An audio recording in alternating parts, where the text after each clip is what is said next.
Hi guys, welcome back to my channel. I just wanted to hop on um to give you guys an update. Like, I should be doing weekly, but I haven't. And I can't, just where I am mentally at the moment. I haven't been able to. Um but I think, well, I'm really trying my hardest to get on and have a chat, because I really think it'll be beneficial for me.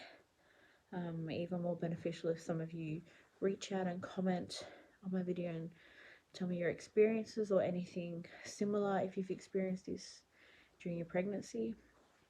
Obviously, by the title, um, you can tell what this video is about. I've been diagnosed with antenatal depression. I have never suffered depression in my life before I was pregnant, during pregnancy, or after I gave birth. I've never been depressed.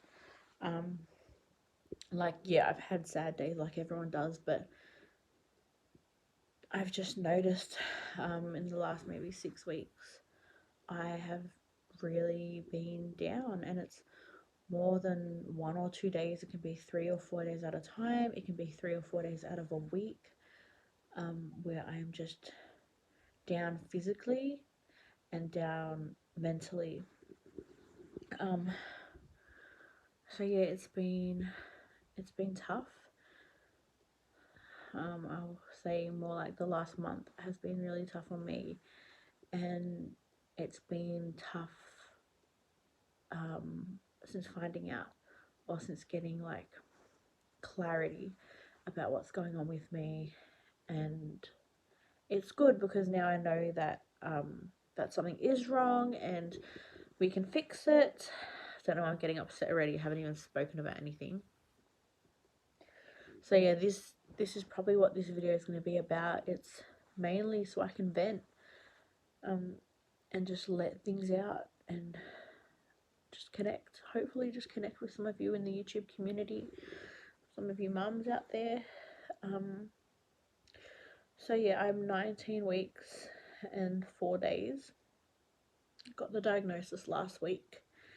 Um, and I took myself to the doctor because I just noticed a change within myself. I noticed I was withdrawn, especially withdrawn from my family, and my family are like number one. Like, I turned to my dad and talked to him about everything. I became so withdrawn from him. I'm a twin sister. I have a twin sister, and I became so withdrawn from her. We actually went through a period where we argued and we didn't talk for about 3 weeks, and I really think that impacted me a lot, not having her there for me. I just went through, or I'm still going through it. I'm going through a period where I've had zero motivation for the last like 4 weeks, like seriously motivation to do anything. It started with little things like not cleaning, not doing as much cooking as I would normally do. And if I did any cooking, it was minimal, probably like fried eggs or an omelette, like something so simple that didn't take time. Um, the washing stopped. Like, wasn't doing washing. Like, up until today, I've caught up today because today was really hot, so I was able to catch up on my washing today. But up until today, like, I couldn't see my laundry floor.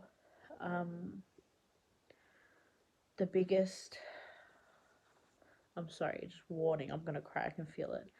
The biggest thing for me, and I feel so guilty about it, is there's just some days where I can't get out of bed.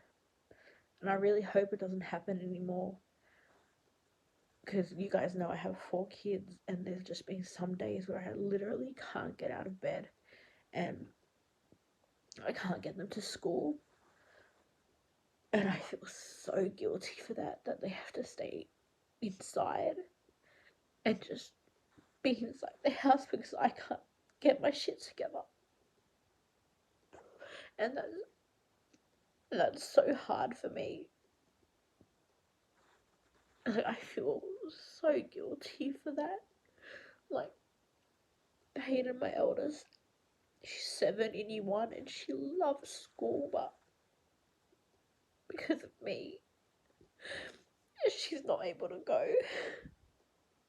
Like, there's at least one day a week in the past 6 weeks that she hasn't gone because I just can't get up.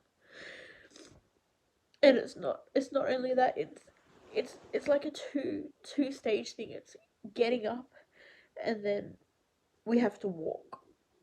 And it's not a long walk at all. Like, it's nothing. It's 15 minutes there and 15 minutes back, but it just seems like the biggest task in the world for me to get up. And I don't know why that is. Like, some days they're just cooped up inside and they just watch TV, or like they go outside and play in the back, but I'm mentally not there as a mother for them. And the days that Peyton's home, she'll make Elemana a bottle, she'll make them food, and just she'll play mum while I'm just in bed. And I don't like, I'm not there. I don't know, like, thinking back, I'm like, what was I doing? And I don't know what I was doing. I was just in bed. Like, I don't know what I was doing. Whew. The other thing is, we have been without a car. But my husband has a car. He goes to work in the car. And, so he has a car all day. We've been without our second car for about 5 months. The engine blew up. So we haven't had a car. And that's slowly been affecting me because I feel like I've lost my independence and I feel like I have to rely on people, and I absolutely hate that. Like, I shouldn't have to rely on people when I have 4 kids to look after. So that's really slowly been affecting me, that I can't go where I want, I can't do what I want, I can't go see my family when I want. That's really hard for me.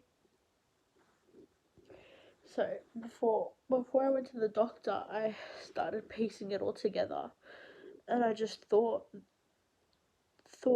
like I've had more down days than more up days. Um, and I was like, when was the last time I was happy, like genuinely happy this week? Or like, when did my happiness last more than a day?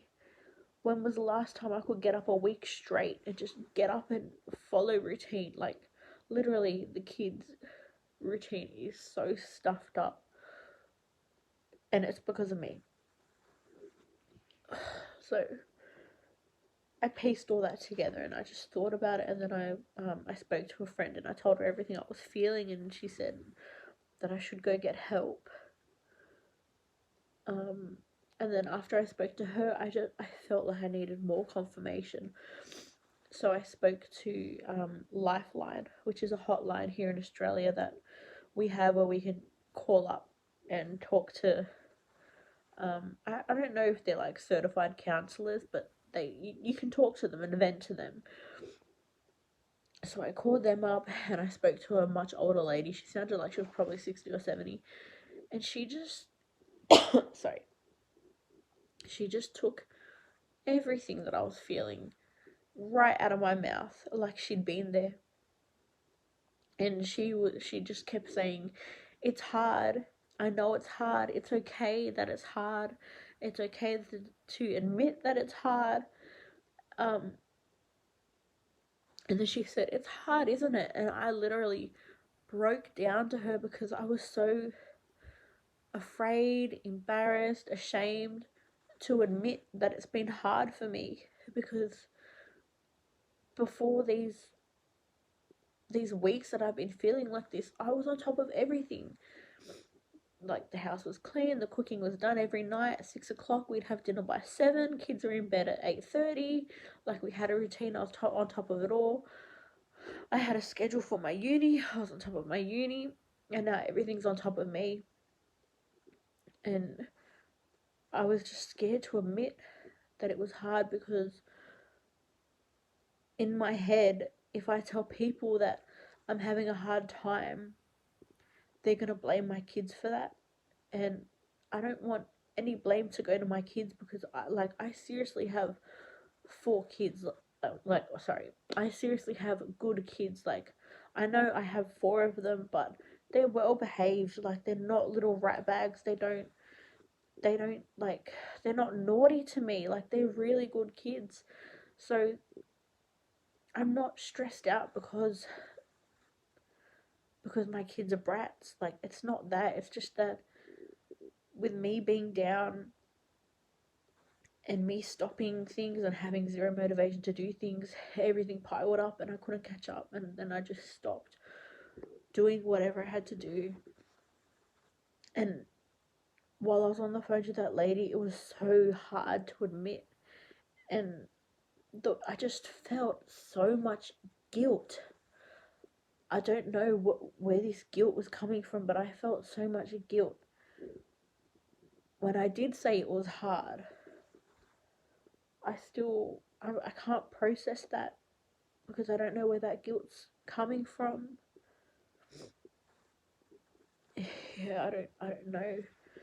I can't explain it. I know it doesn't make sense. I'm sorry. I'm just trying to tell you guys. Um, After that phone call with the lady, Michael came home, so my eyes were swollen, my lips were swollen. My lips get swollen when I cry. My nose was all red. I was all puffy because I was having a good cry for almost an hour. I was on the phone to that lady. So he got home and then he's like, "What's wrong?" And I was like, I tried to shrug it off like it was nothing. And I just like I was scared to talk to him about it because I'm not I don't think he understands as much about mental illness as I do. Like, I've had a lot of education around mental illness and I'm really aware of it. And I don't think he has, so I was scared that he would just shrug it off as I'm being a sook, because other people in my family have. They said that I've been over emotional, and you're so, I hate, this is the one I hate the most. They've been saying that you're pregnant, it's just your hormones, you're just emotional. Like, that makes me so angry, because I knew that it wasn't just my emotions, because I've had 4 other pregnancies and I've never been like this. So that really made me mad. If someone would say blame it on my hormones. So anyways, I let it all out to Michael, what I was feeling, and he just hugged me and said that I'm doing my best, and he's just given me a break for a few days when he can, and it's helped so much. Like, the first night when he came home, he literally did everything, and I just sat on the couch, and I was just on and off crying that night because I was just trying to process what I was going through and process what I was feeling. And when I thought back on things, I felt guilt and I felt bad, and I felt like I failed as a mum for the things that I had done, like, in the past few weeks. So he just gave me time, and I needed it.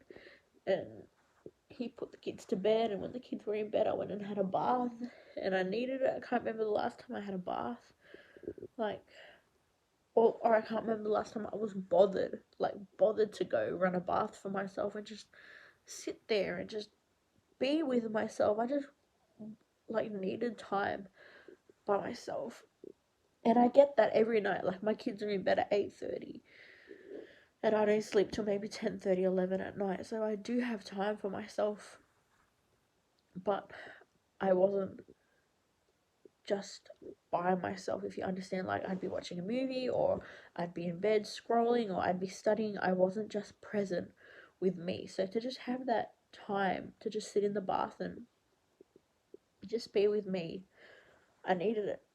The other thing that a really good piece of advice that the lady on the phone said was, um, don't be shy to ask for help. She said calling Lifeline was a start and was really good, and I had to follow up with my GP so I could get I could get counselling and see what's probably going on. But she said, don't be scared to call for help, call, services if you need cleaning, like just to help you get back on top of things. So that night, I have a family member's mum, my sister-in-law's mum is a cleaner, and the one task in my house that I haven't been able to do is the bathrooms, and they were by no means bad. They were just dusty, and there was some soap scum on the showers, like the doors and the glass, and it just felt like the biggest task in the world. Like I couldn't do it. Like I haven't touched my bathroom in over 2 months. So I asked for help. She came and did that, and my bathrooms look amazing. And I just felt so much weight lifted off me because the rest of the house was clean. I could do that. I could keep up with the kitchen, and I could vacuum. Mecca mopped for me because I just didn't have the energy to do that. So I could keep up as best as I can with the rest of the house, excluding the laundry. But just to have these bathrooms clean took so much off me. I know it sounds so silly, but it was true. And now I know if I need help, I'm going to ask for it because I'm not a person who asks for help. I feel like if I ask for help, then I'm weak. But the lady on the phone said, I'm so strong if I ask for help. Because I'm realizing that I'm struggling in that moment, and to ask for help is a strength. So it just turned my thinking around for that. I don't know, that's just where I'm at the moment. I'm waiting to have my first counselling session. I'm waiting to talk to my midwife about it. I've been scared to talk to the midwives about it. I don't know why. But yeah, sorry, it's not really like a pregnancy update. All I can tell you in the last few weeks is I have definitely grown bigger. I can still, I'm starting to feel like the kicks are getting stronger. They still feel relatively light though.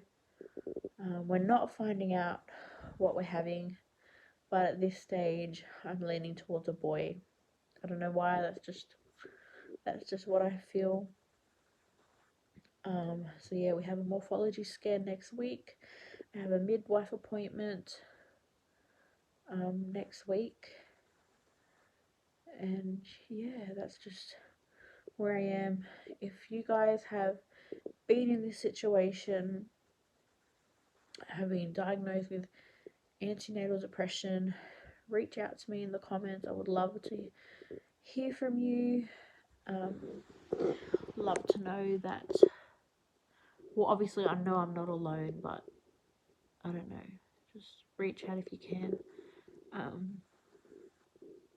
And excuse me if I'm not around for another few more weeks while I work through this and learn how to cope with it, because like I said, I've never dealt with this before. So I'm sorry if it's a bit of a while between videos, but just believe me that I'm trying to get on top of everything in my personal life, and I will try my hardest to get online and make you guys another video when I can. Alright, thanks guys, I'll see you next time.